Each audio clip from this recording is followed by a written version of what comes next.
Guys, welcome back to our YouTube channel. Guys, nagbabalik tayo dito kay Infinix. At tulad ng pinangako ko guys, ito babalik po tayo kasi meron po tayong nakita ditong bago kay Infinix. Like yung kanilang ito Note 40S. Alamin po natin ang presyo ng bago nilang yan. Tapos guys, good news kasi dito kay Infinix assembly pa. Ito kasi lagi dito kompleto guys. Ngayon nagkaroon na sila ng Hot 50 Pro Plus. Yan po yung inaabangan ng mga natin. Yan, inform lang natin guys na nagkaroon na po sila ng stock ngayon. At syempre, hindi lang yan, i-update ko na rin po kayo para sa mga presyohan nito. Yan, umpisahan na po natin guys. Let's go!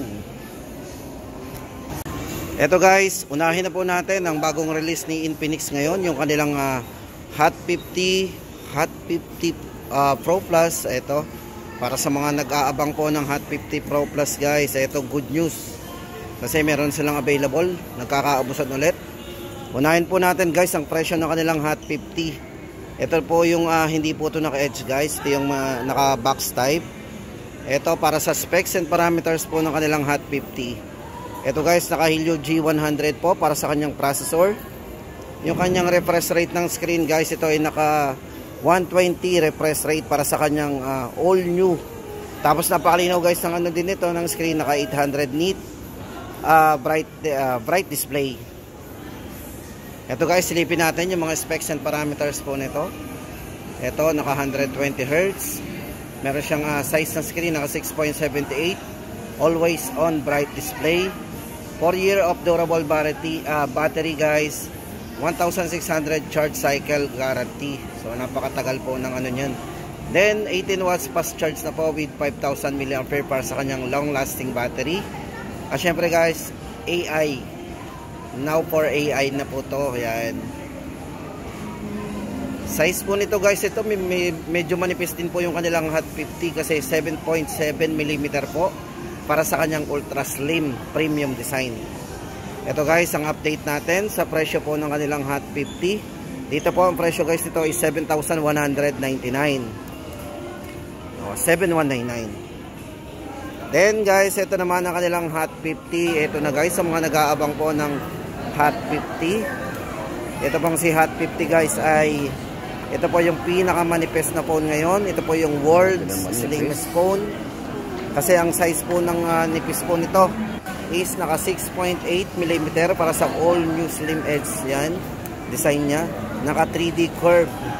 3D curve screen po yan. 120 Hz po AMOLED display. So may vivid na display na rin po yan kasi naka AMOLED display. Para po sa iba nitong specs and parameters guys, ito check natin.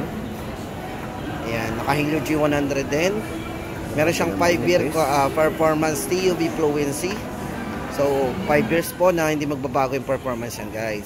33 watts advanced fast charging with 5,000 mAh battery. At syempre guys, ito ay sound by JBL na rin, naka dual speakers. Size ng screen po ito, naka 6.78 na rin.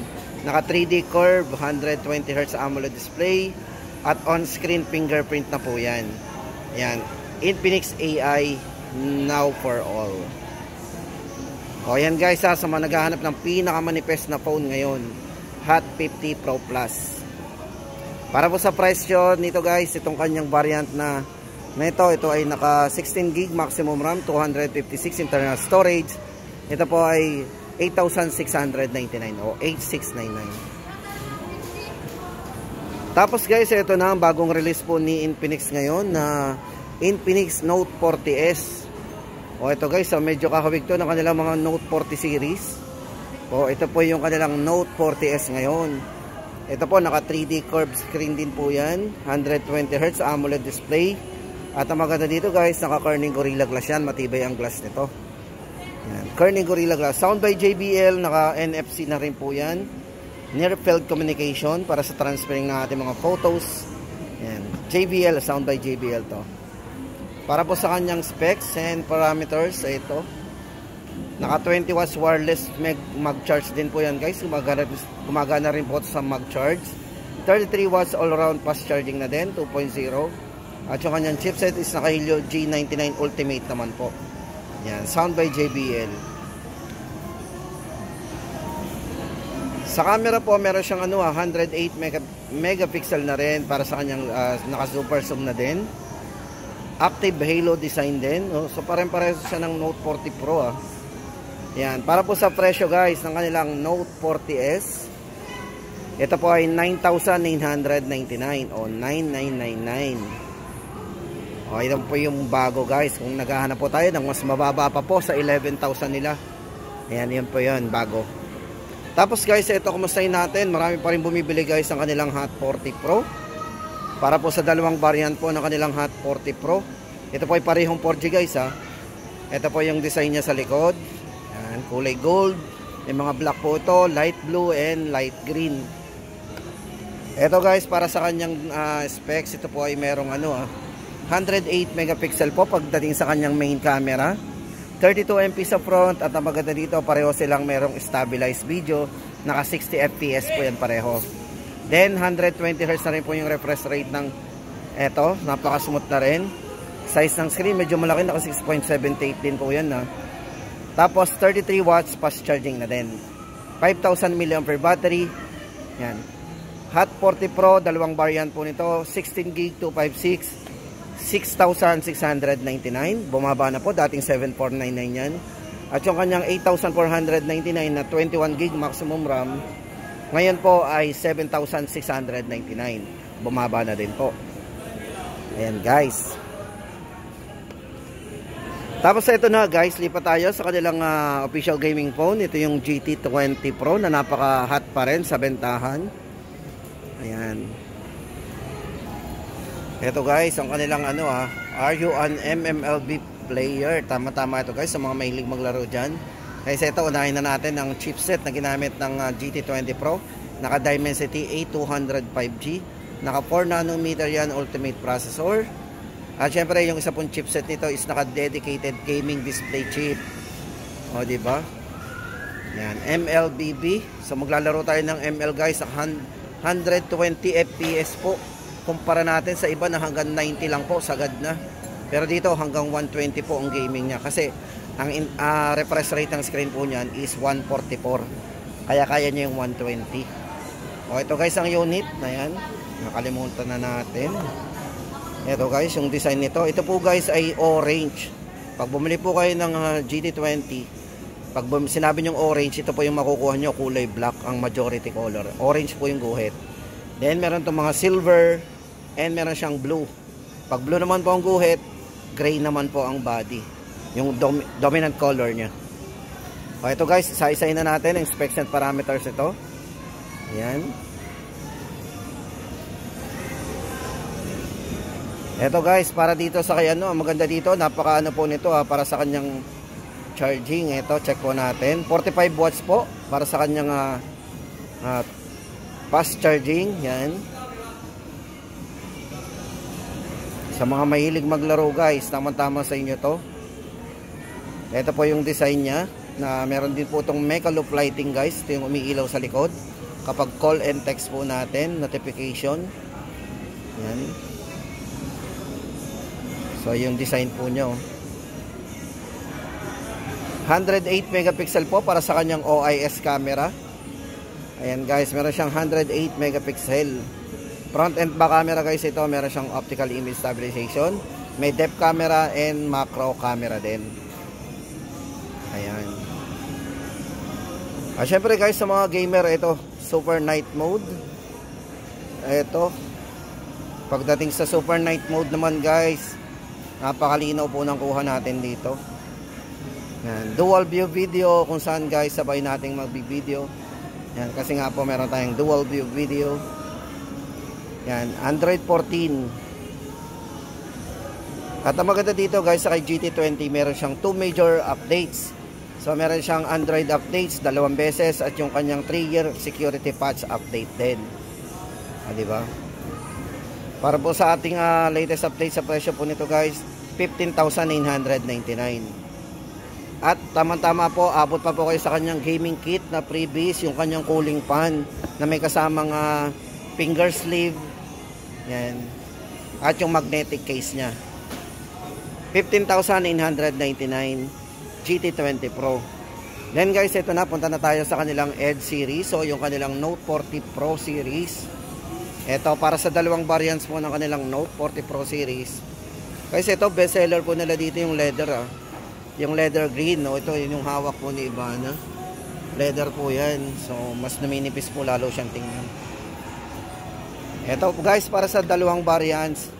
Meron po itong variant na 4GB. Ang 4GB po nito ay naka 16GB 256. Ang presyo po nito ay 10,999. At yung kanya naman pong 24GB maximum RAM ay 13,999. Yun naman po guys yung 5G. So ayan. Sa camera guys nito may stabilized video din po yan. Meron siyang camera na stable pagdating sa video. Yan, smooth video kasi naka 60 fps din yan. Ito check po natin yung 60 fps. Sa front po yan At sa back po ay meron din. Naka-stable video din po yan. Kaya kung magbibideo po tayo, kahit malikot ang kamay nyo, hindi po yan tatalon-talon o yung magbe-blur ang video, diba? O yan guys, ang update natin. Dito kay Note 40 Pro series. 13,999 po ang 5G, ang 4G ay 10,999. Tapos guys, yung kanilang Note 40, eto. Yung kanilang Note 40 5G guys, wala na po sila masyadong display dito ng 4G nito.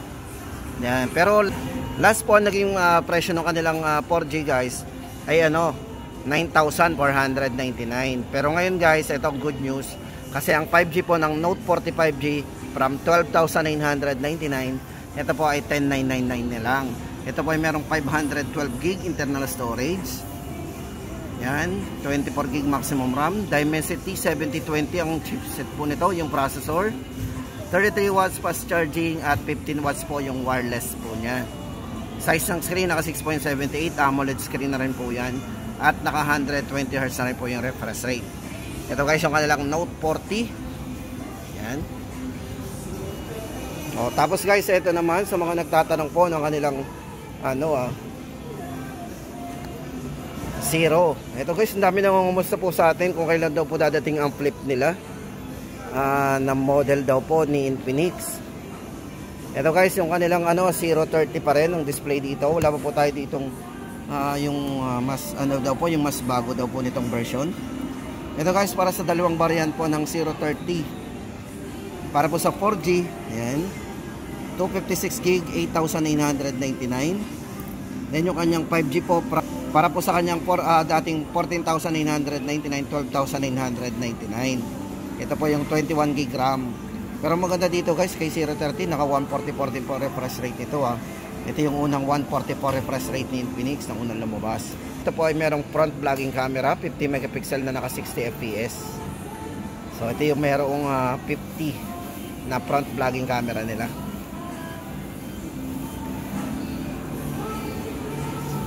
Check nga natin yung front vlogging camera. Baka ito po ay lalabas pa ulit sa mga bago pong model. So guys, ito meron siyang front vlogging camera na 50 megapixel. Yan. Pagdating sa video, di ba? Naka 4K pa 'yan, guys, 4K tapos naka smooth video. So kaya marami pong mabibili din ito. Yung nga lang guys ay wala na talagang stock ng 030 4G man o 5G, nakakaubusan na talaga yan kasi may bago na daw po. So para po sa presyo guys ng dalawa, 4G 8,999 and 5G po niya ay 12,999. Tapos guys, punta na tayo doon sa kanilang mga budget lang. Sa mga naghahanap po ng budget dito kay Infinix, isa-isahin na po natin.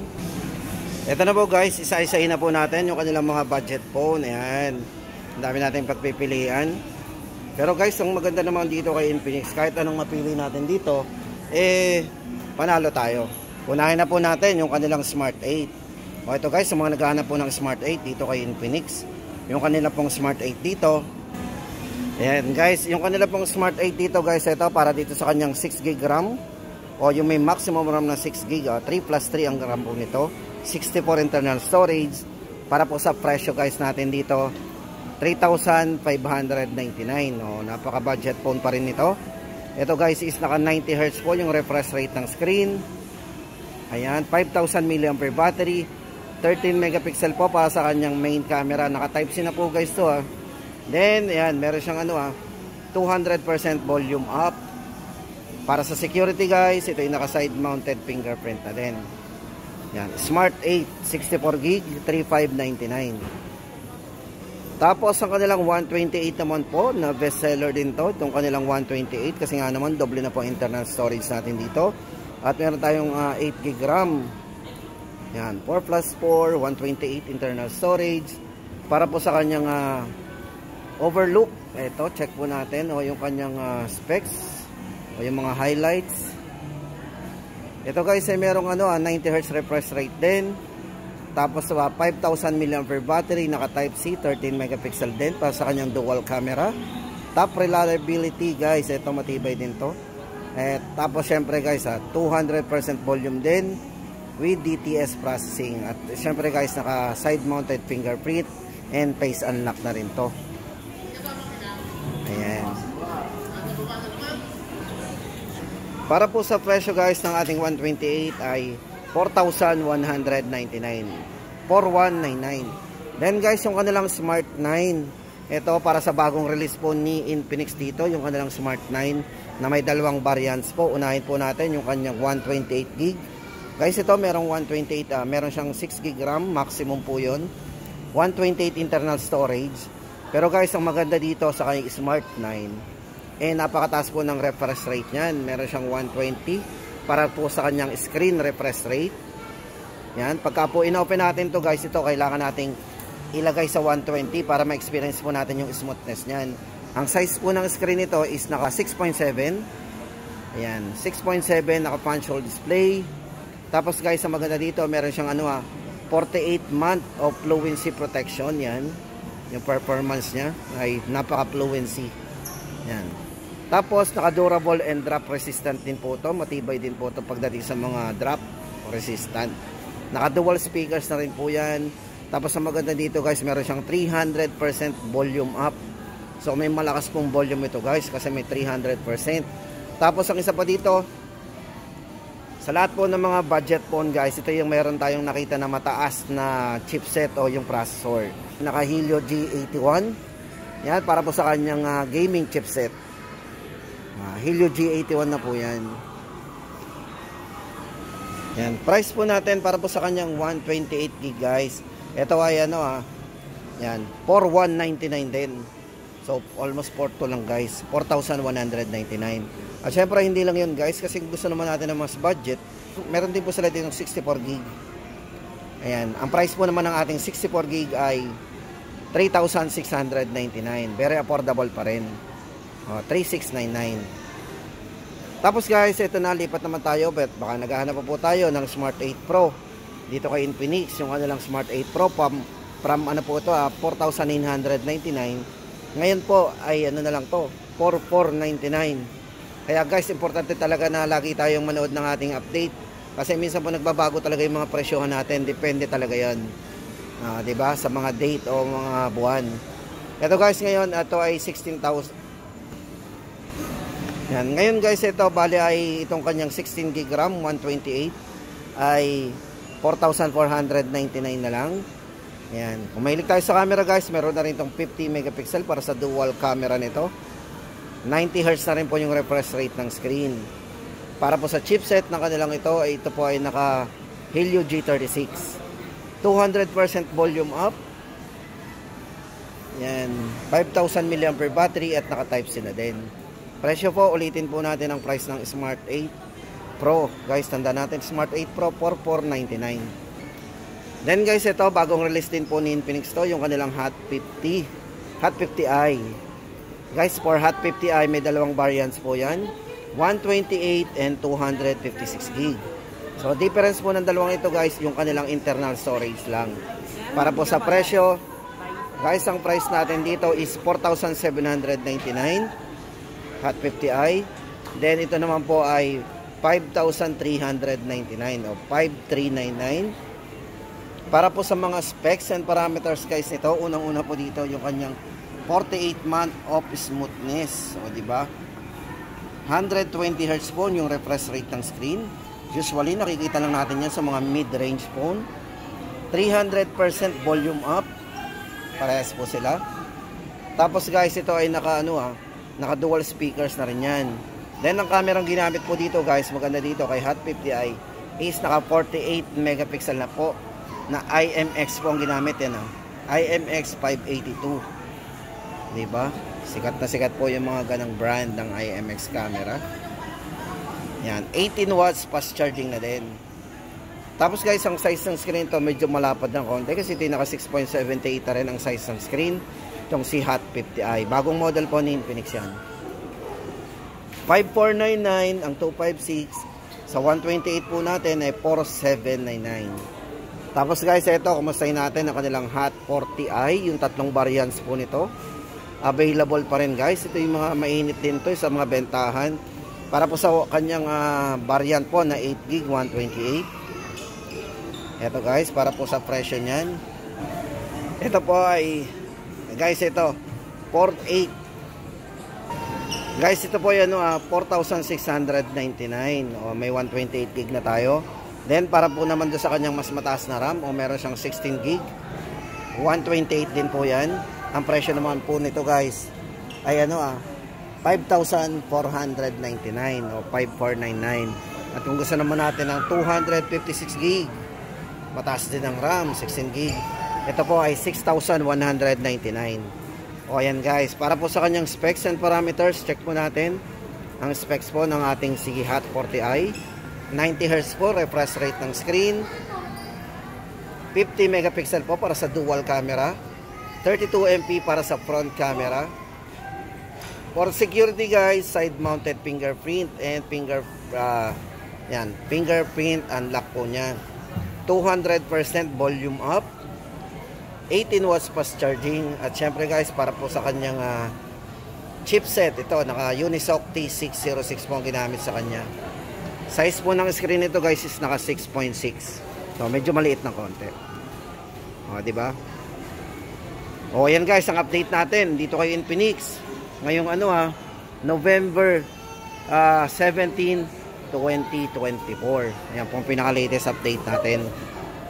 So ayan guys, sana na nakatulong tayo sa inyong sa mga especially guys sa mga naghahanap ng budget phone at latest model po dito kay Infinix.